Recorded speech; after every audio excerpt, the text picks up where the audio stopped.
Bonjour à tous. Je voudrais aujourd'hui commencer une petite série de 5 méditations sur une femme dont la Bible dit peu de choses, qui sert d'ailleurs d'introduction à la vie d'une autre femme.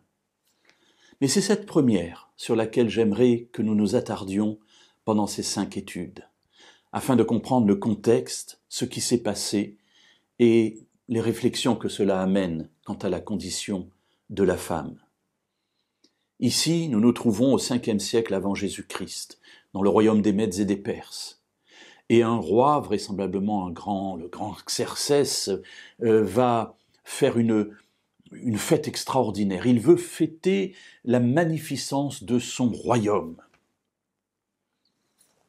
Alors qu'est-ce qu'il fait ? Il fait une fête extraordinaire, il invite tous les grands de son royaume et il va dépenser sans compter des tissus, de la nourriture, tout le peuple qui est là, chacun peut manger ce qu'il veut, boire ce qu'il veut, bref, rien n'est compté.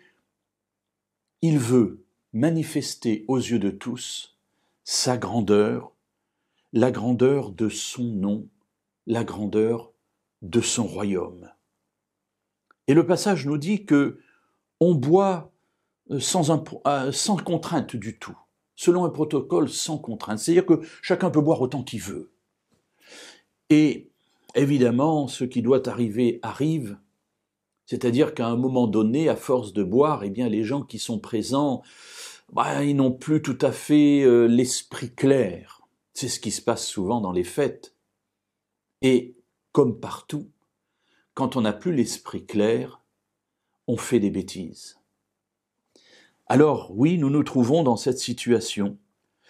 Et pendant que d'un côté le roi fait sa fête avec ses grands, avec les grands de son royaume, et bien de l'autre côté, la reine, qui s'appelle Vasthi, va donner, elle, un festin équivalent, mais pour les femmes.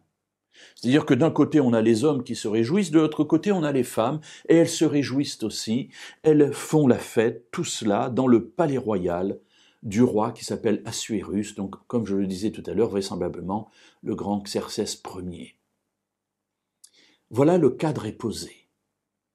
Le cadre d'une tragédie, de plusieurs tragédies d'ailleurs qui vont se succéder. Nous le verrons demain.